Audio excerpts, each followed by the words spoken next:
It's lovely to meet you, Harry, yet again. Okay, so I wanted to ask you, so you do many documentaries at the moment, you've done them in Gaza and you're about to go again. What inspired you in the beginning to do documentaries, not a feature film? Why documentaries, and why your style, standing in front of the camera and telling the story? Well, the truth is that I wouldn't do documentaries unless I had to. And the reason why I kind of feel I had to was because I'm quite good with making things look nice on camera. I enjoy explaining the situation to people in front of the camera. I'm good at editing, so it was just a good thing for me to do. But I could be making commercials, so why about injustice? Well, the thing is that I realised that when it comes to injustices, although people might not realise it, that documentaries, when people see a documentary, it makes such a big impact on their consciousness, their heart, their mind as well. These two things. And that is really quite unique about documentaries. And it was my family and me, and we were just talking about life, and my mum, she said, wait a minute, I think you should be making documentaries. Well, mums know people well, yeah? They know their sons, yeah? And it looks like she was right. So I started down that road, made a documentary in South Africa, a feature-length one, yeah, about HIV/AIDS. And so that's it really, because documentaries, they open people's hearts and minds really deep.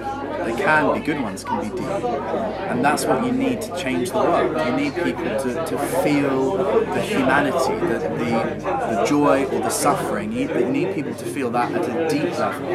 And articles and books can do it, but documentaries can do it quickly and more easily and more potently if they're good. So this is why. So is that kind of your message to the young people? Do you think it should be film? Is that the message you... Yeah, well, my experience is that anyone can make a documentary when they get started. I mean, I really mean that. Yeah. That it's a natural instinct, because as humans we listen and we remember through oral narration, etc. So it's a very natural thing. It's recording something like this, and for people to listen to it. That's what life is about. We do that all the time, right? Like when the camera exactly. and stuff. So it's such a natural kind of human thing, and people have it within them to explain how to tell stories.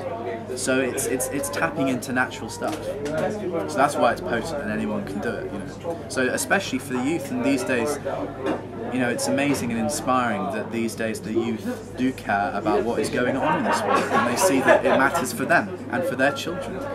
And that's why there's a good mix there with the youth and with these technologies to make these videos or whatever.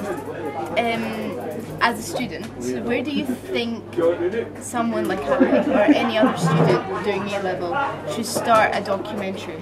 Where should it be? Should they travel? Should they go to Gaza? Should they do that extra trip to Africa or wherever? Or do you think maybe we could start local? Like what? Well, I think what makes a good documentary is exposing something profound, and that can be at home. And we, you know, only God knows that we have a lot of problems in Britain, yeah? Yeah. In Oxford, yeah?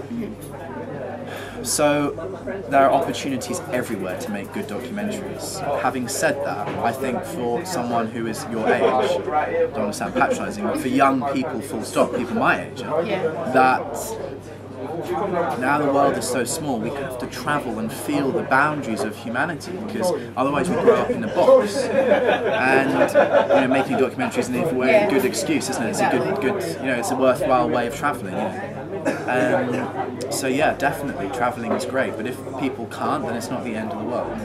Maybe bring the connections, so like Palestinian students or so on, try and find it. Well, yeah, absolutely, because they've got personal expertise.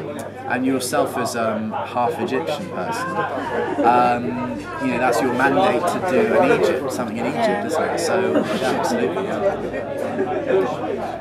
Well, thank you, Harry. You're very welcome.